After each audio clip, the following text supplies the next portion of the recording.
series. And as you guys know, we are interviewing some of the top-notch athletes going into the Arnold Classic this year. And who we have here today, he is actually seventh in the world for men's physique. He is heading the stage for the second year in a row over at the Arnold Classic. He is one of those guys that has actually been working himself way up to the top, hitting, of course, the Olympia for the first year, getting that seventh place. And who we have on today is Anthony Gilkes. How you doing, Anthony? How's everything, man?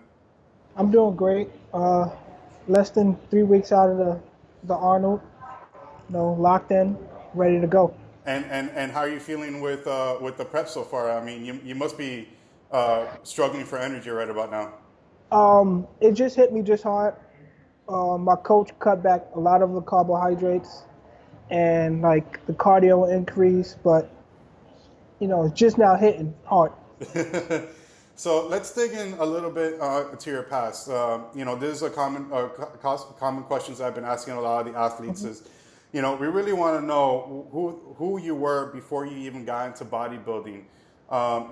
Before you even decided to step on stage, who were you before that? All right. Before I got on stage, I'm a personal trainer. I started at New York Sports Club out of Manhattan, and then went to New York Health and Racket. From New York Health and Racket, became a trainer at Equinox. And when I came to Equinox, I seen another physique competitor, and his name is Brian Richards, and one of my great friends and coworkers. And he was just getting into it, and he was like, I'll have the physique to get into it. My coach actually was my manager for New York Sports Club. He was trying to get me to do it about 4 years ago. And I was just like, nah, I'm not going on stage. Like, I don't have it. I don't have what it takes.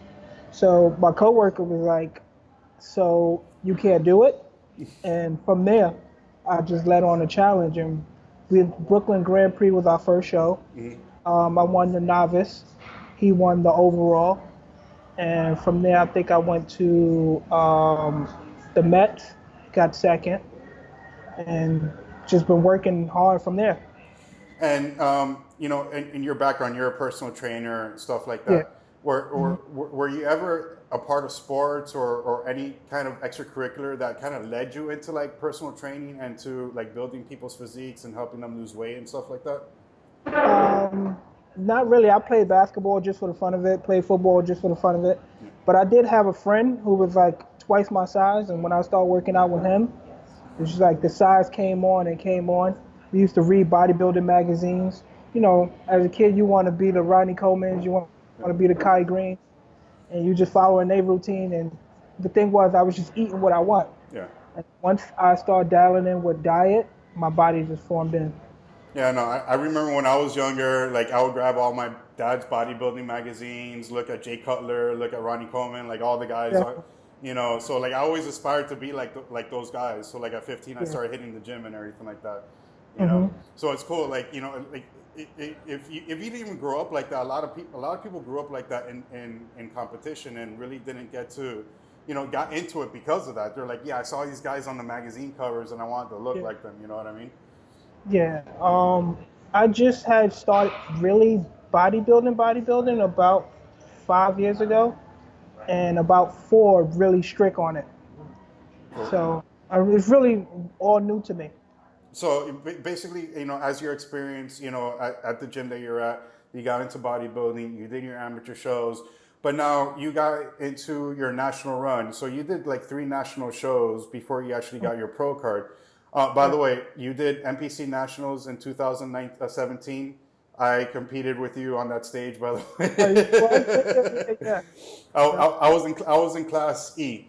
So, but tell us about but tell us about your last run for your pro card, and how you got your pro qualifying card for that.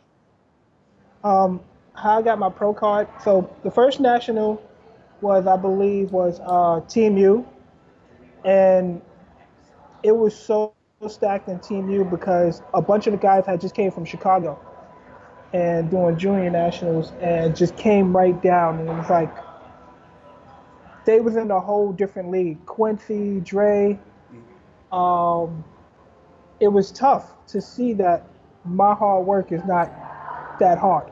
Yeah. You know what I mean? So I tried to ramp it up.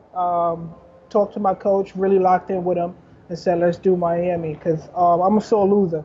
So most people wait time. I just wanted to get back on. Mm. So we did Miami Nationals. Came in third. Justin took first. Justin was real good. Um, it was more so about posing. Mm. I had little ticks and ticks to fix. Um, it was more about posing. My physique, I think, looked good, but it was posing. And then going into junior nationals, I think everything was just set in stone right. My body started really to develop. My shoulders came in, my upper chest. Mm. I always look for criticism, good or bad, because that's something to work forward to. You know, and then as I competed in that junior nationals, I won my pro card, and that's when I met George Brown. Mm. And um, it was so funny. George, when I won my pro card, George was like, "So you're not going to compete for overall?" I'm like, "No, I won my pro card. Like, I don't care." Mm. He was like, "Bro, you're the best looking up there. Go up there and show it because everybody looks good. Yeah. You got to go up there and show it." And that's when I met Ciroc. He gave me my trophy, and when I came off the stage, George was right there at the bottom of the steps, like, "What the f I told you? What I told you?" And it's just a mindset that you have to win. You have to feel like you're unstoppable. And George definitely helped me with that. A couple of other pros that I met um, throughout the years, they've just been helping me piece by piece. Yeah, I mean, dude, people don't realize that this is so much more of a mental game than anything else. Between the prep Yeah, and going on stage and thinking like you're doubting yourself, but you have to be 100% mentally and physically in order to yeah, be on stage. mhm, Otherwise you won't win. You know? yeah. You won't. It will show on stage that you're nervous, something is missing. You won't show a body part that might be your best body part. Yeah. Um, and you have to have that confidence. I don't say have the confidence, but I hate to lose.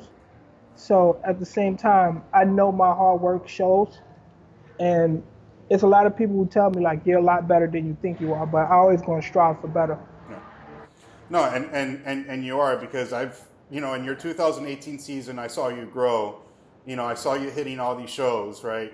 So right after you got your pro card, you hit Tampa Pro, which is literally the last show before the new qualification for the following year happened. So we're trying to get like that last qualification to get into Olympia, but you ended up getting fifth at that show. Now you're going to be qualifying for your 2019 Olympia. You end up hitting muscle contest. You did Arnold as well last year because you're already qualified because you did the top 10.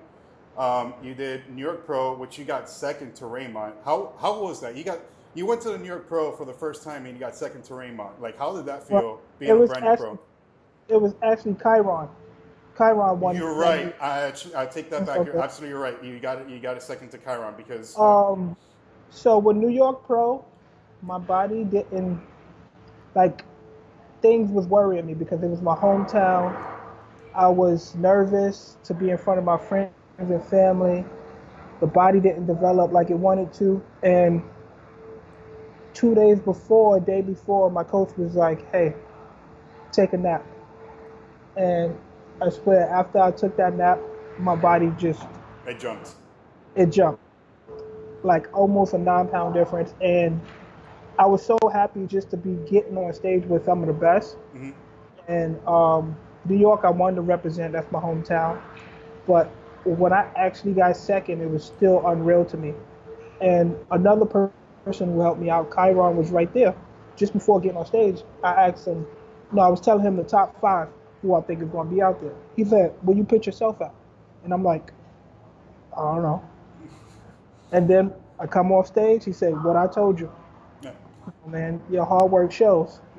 So he speaks winner spirit, you know what I Yeah. mean? And Yeah. he definitely, Chiron definitely has that winner mentality as well, man. He will root for you if he knows that you do good. He will root for you, man.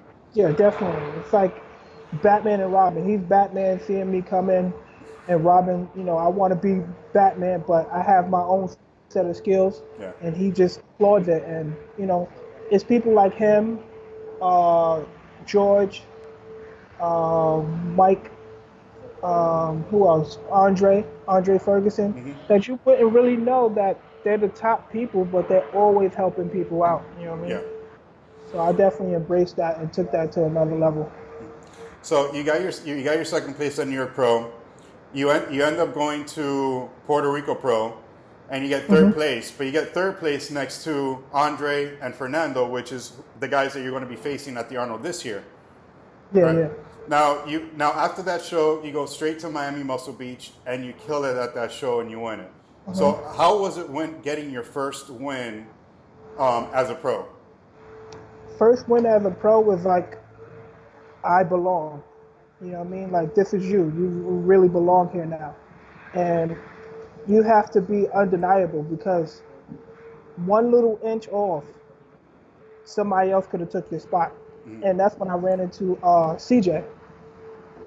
And I didn't see CJ the whole prep. I didn't see CJ on Instagram or nothing because you watch the competitors, people watch you.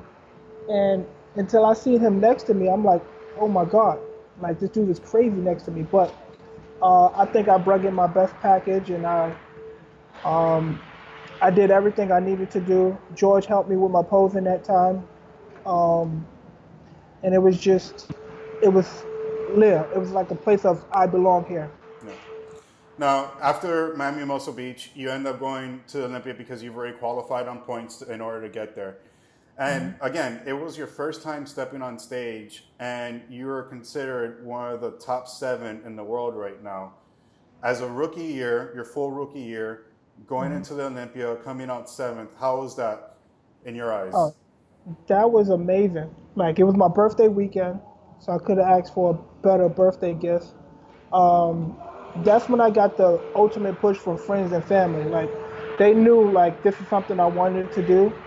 Like so they helped me. They helped me grind. They helped me with my food. Helped me with my workouts.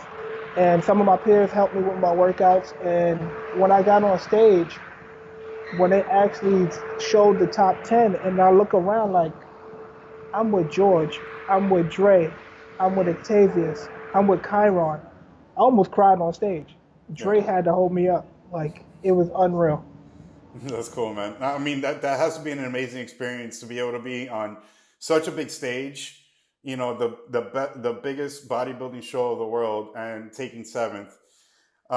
That's amazing. So now you got off the Olympia stage, you took your break, and you're heading into the Arnold. Now, I know with Christmas and New Year's, everybody takes the time off. So for this prep, did you have like your full 12 to 16 weeks? Or did you start like, 10, 11 weeks out, like right after New Year's in order to get there? Yeah, round, we ramped it up like mid-December, just before Christmas. Um, and my coach was like, "Listen, if you're not going to put the whole 100%, I don't want you doing the show." Mm. But he know how I am. Like I'm gonna give 100%. I'm gonna wake up 3 in the morning, do my cardio if need be. He said if it was anybody else, he would have told him back out there show because he wouldn't want me to embarrass myself. No, I got you. I mean, I'm one of those kind of people, like, even if I coach somebody, I'm like, I'm going to tell you you're not ready to jump on stage because I don't want you to go on there not 100%. Yeah, So to have a coach like that, that's awesome because they yeah. care. Dom Superslice is my coach. Who's your coach? Dominic Muscat. Dominic? Dom Superslice. Yeah, out of Queens, New York. Awesome, man. Yeah, I mean, I wouldn't even want to put anybody on stage if I feel that they're not 100%. So having a coach like that is amazing because you know that he cares about you and he wants the best for you. Definitely. He just doesn't want to throw you on stage, right? Yeah. So, comparison to your prep for the Olympia and to the Arnold, what tweaks in your diet and your training did you have to make in order to come out better for the show? Training wise, I doubled up on back workouts, trying to make my back a little bit thicker, a little bit wider, um, because my feedback was my back wasn't my best feature. You know what I mean? My front looked good, looked okay. It's just that when you're standing next to certain people, when you're standing next to Ryan Terry, your abs is just gonna be demolished. Like when you're standing next to Andre Ferguson, it's not gonna look as good. So you have to be somewhat on that type of level to be next to those guys. So I picked up my back a lot of heavy back, and food and diet wise, I'm actually eating a lot more. Mm. I think I put on like another 2 or 3 pounds of muscle, but I just look smaller until I'm actually on stage. The illusion on stage is definitely different for me. Now, given your record and you going onto the Arnold stage, would you be considered as one of those guys that will be placing in the top 6 out of the 12 guys? I hope so. I really hope so. I'm working for it. Leading up to the statistics, on paper it says yeah I should be top 6, but I can't take it away from nobody else. Like Steve Cow's coming in hot. Some of those other guys are coming in hot, like Ryan. They're coming in hot, and they look a lot different to where they was last year. You know what I mean? So I'm definitely hoping to make it in the finals. Yes. Anything out of the finals will be a fluke. So basically, you're saying the guys like Steve, Andre, all those guys are on your way to make it to the top, right? Like what would you think that would take you like above that? Like what do you think that you would need to do in order to be the number one on that stage? Um, Due to feedback from judges, they never said my size was a problem. It's all about conditioning. So if I can nail the right conditioning and stay full and keep my fullness, I think I could be the top person. Awesome, man. Yeah. Now, given the fact that you placed 7th at the Olympia, you're doing this show. Do you have any plans to compete between the Arnold to the Olympia in order to get requalified for the Olympia this year? Back to New York, trying again. It's my hometown. Back to Miami. Me and Coach talked about maybe Toronto. So I like that my coach wants the full plan, and he laid it all out for me. Like, this is what we're gonna do. This is what you want to do. This is what you have to do to get there. And I love that about him. And he has no doubts in me that I can't win a show. So long as he believes in me, and I just he's the sniper, and I'm the shooter. He points, I shoot. Awesome, man. Now, heading into the Arnold, what are you looking forward to over there? Like, what are your top 3 things are you looking forward to other than just competing on stage? Like, are you looking to, see other bodybuilders and who they compete? Like, are you looking to root for somebody there? Are you looking for like the expo or whatever? Like, what are your top 3 things that you want to be able to like look forward to at the Arnold this year? Oh, definitely with the expo. Being that I represent Chula Fitness, Chula and her styles and her clothing line. So definitely looking to hit up the expo with that. And Chula's been with me since day one. Even though she had other athletes she was coaching, she always encouraged me. Yeah. You know what I mean? And stuck by my side. And I would always say, this person looks like this. She say, but you look like that. You know what I mean? Yeah. So don't never doubt yourself. So Chula definitely helped me, and we got some nice trucks that we picked out. So definitely looking forward to the expo. Another thing is just going next to the top guys. You know what I mean? Like, this is Dre at his best. Mm-hmm. So if I get to stand next to him, that's a win for me. If I don't win, I don't win. But I think just being there is a win for me. Awesome. Another thing is seeing like another person who's coming up, Carlos. Mm-hmm. Me and him been talking a lot. They saying like if we don't follow up from the Olympia, we're flukes. So we looking to prove some people wrong. 100%. Yeah, me and Kaiki were talking about that. Like people were saying, "Oh no, your 6th place is a fluke." I'm like, yeah, well, I'm gonna prove myself at the Arnold stage that it's not a fluke. I think he has a chance of doing very well, like at least top 3. Yeah. So he has a different look than everybody else up there. Cause me, Chala, Dre, who's out of this world, we sort of look together. Like in Puerto Rico, those 3 we look the same. Yeah. But when you look at Carlos, it's totally different. Yeah. When you look at George, it's totally different. Yeah. So it can definitely go either way. Definitely, man. Well, again, man, I just want to thank you for taking the time to, take this call with us, to interview with us. I know it's your last 2.5 weeks of prep, and I know it gets really, really rough at that time. So, again, I appreciate you taking the time, and I want to wish you the best of luck on the Arnold stage this year, man. Thank you so much for having me. Been trying to get on here for a while, but nah, Ed, you're the man. Thank you, brother. I truly appreciate the kind words, man. Thanks. All right, man. I'll see you over there.